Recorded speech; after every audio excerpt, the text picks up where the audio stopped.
Hello, friends, and welcome back to Stories About Entitled People. In our first story, we've got a night shift manager just trying to close up shop when a last-minute customer rolls in with a massive order and a major attitude. But before we begin, best way to support our channel is to leave comments, like, and subscribe with the turned-on bell so you don't miss the new video every single day. Here we go. She lied about not knowing our closing time, so I hit redial. So I work as a night manager at a food chain famous for their footlongs. It's a great job other than the fact that it's located in what's essentially a giant trailer park. Whole towns run down apartments and trailers. We close at 11 p.m. but are usually pretty dead after 10, so I'll do my best to make sure waste stays down by not making cookies or other perishable things that close to close. We usually have leftovers anyway. It's 10:30 and we get a phone call. It's the voice of an elderly woman asking what time we close. I tell her 11 p.m. She says, "Okay, we were just wondering. Thank you," and hangs up before I can even say have a good night. Fast forward to 10:55. Trust me, I checked the clock, and 3 people walk in. A teen, I'm assuming mom, and the last one an elderly lady who had the same shaky ex-smoker's voice I heard over the phone. They're ordering no less than 9 sandwiches. Annoying? Yes, but I wouldn't be manager if I couldn't whip out some subs super fast. Except this older lady's reading off a tiny little list, holding it about 5 feet from her face because she can't see it, and is reading off ingredients at the speed of smell. 2 young, capable people are there with her, but are off in la-la land talking about whatever. She's getting frustrated because she can't figure out who wants what. We're getting frustrated because it's now past 11, but we made it through all 9 subs. So I bag her stuff up. I thought we were in the clear, just got to ring her out and we're golden. Haha, not so fast. She needs cookies, and this is where it goes all bad. She looks at all the cookies in the cookie case, sees the lone 4 sugar cookies left in there, and asks for 2 dozen chocolate chip.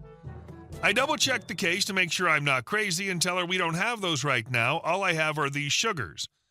She proceeds to flip her wig, asking how we could not have chocolate chip. It's the main cookie, and she really needed those. Why can't we bake them if we're so slow? This is ridiculous. We're just being lazy, etc., etc. The other 2 girls with her are still oblivious in their conversation.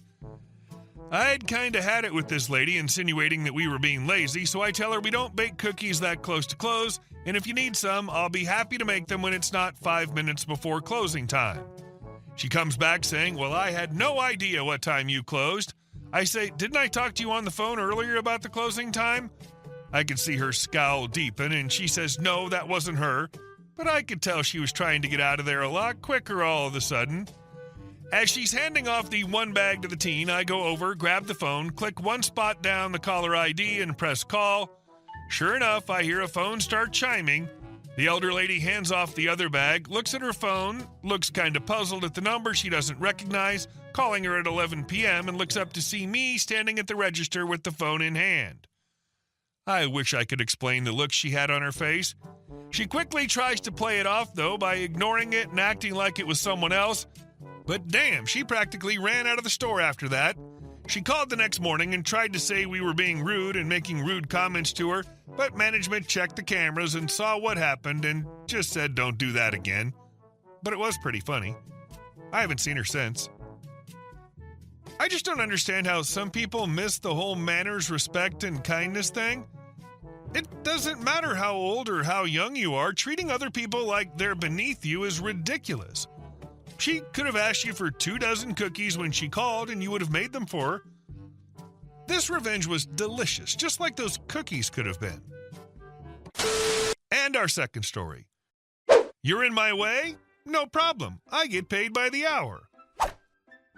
So I'm a mail carrier in a tiny town, less than 800 people tiny. I'm en route yesterday, coming around an uphill turn, and Captain Jerk starts to back out from his driveway onto the road and almost hits me.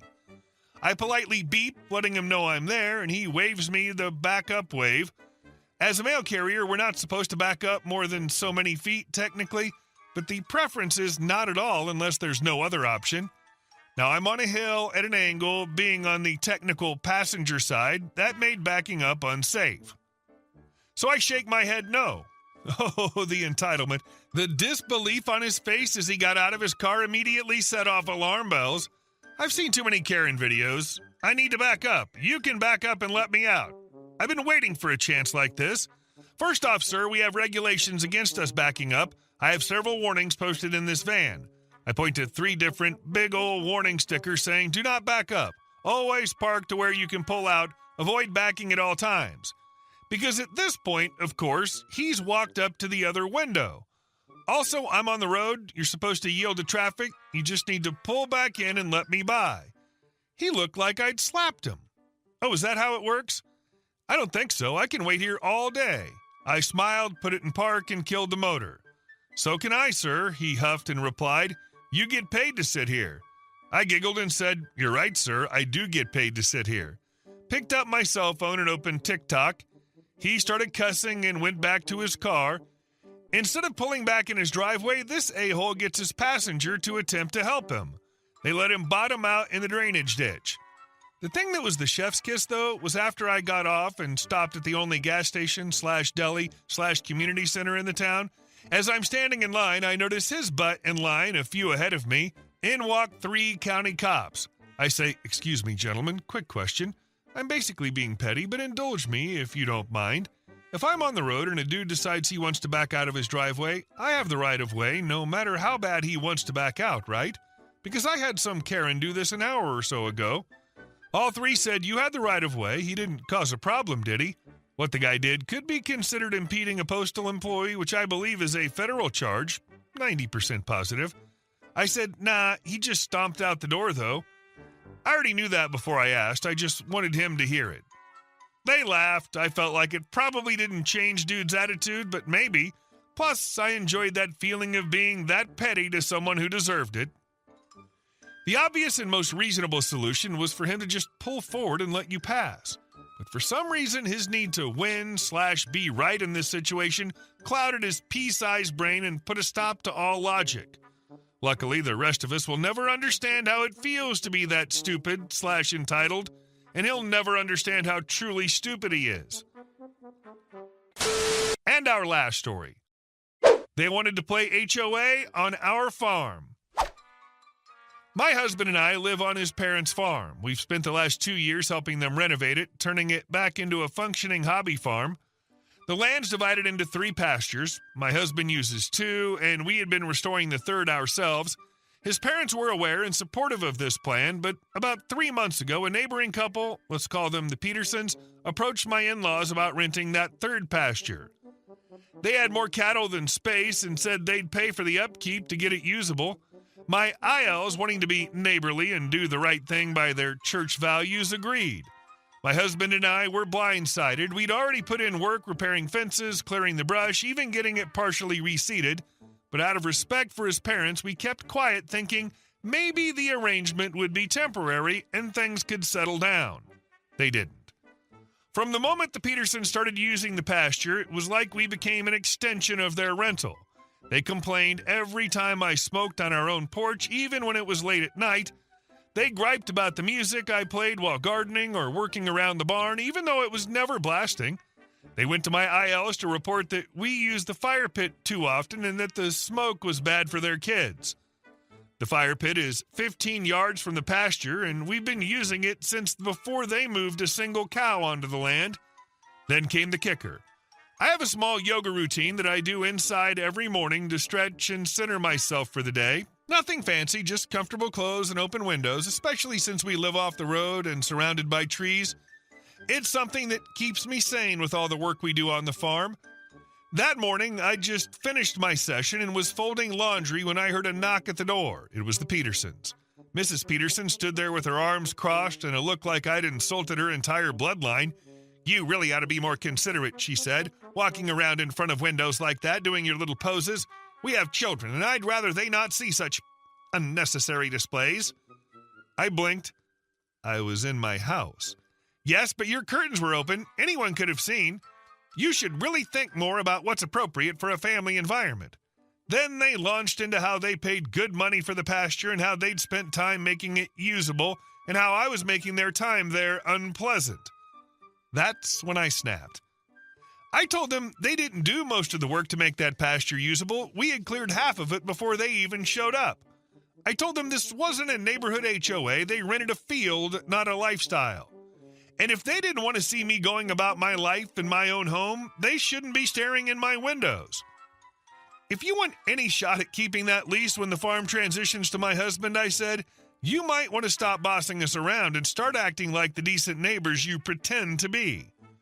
They went straight to my in-laws and twisted the story, said I was being provocative on purpose, standing in the window and doing yoga just to rile them up, claimed I was smoking by the pasture to be petty. The usual. My husband got wind of it, and to my relief was on my side. He'd already had issues with them. He talked with his parents, and we all sat down that night to clear the air. To their credit, my in-laws apologized. They didn't realize the full extent of the Petersons' behavior and admitted they may have been too quick to accommodate them. Turns out the Petersons had already gotten a warning after calling the sheriff on my husband and a few friends fishing at the pond on the property, and they lied to my in-laws about that too. The next morning, my husband, with full support from his parents, got the Petersons on a speaker call. He politely reminded them that he was now the point of contact for all farm matters as the land was being transferred to his name. He told them that if they wanted the arrangement to work, they needed to be civil and respectful. He offered compromises, just like texting ahead if they were coming by so we'd know to keep things low-key. Mr. Peterson hung up. They didn't answer when we called back. So now we're done playing nice. My husband has already spoken to our family's lawyer about terminating the lease. Meanwhile, I've started putting up a privacy fence, 1 section a day, slowly but surely, not just for boundaries, but for peace of mind. What nerve! They're leasing a pasture and want to have input into what happens around it? Also, I've never known a farm that doesn't have a burn pit or the occasional bonfire or even a wood grill or stove or fireplace or something that otherwise makes smoke. I mean, smoke kind of goes with the farm. Hey guys, thank you all for watching the video. I'll see you in the next one.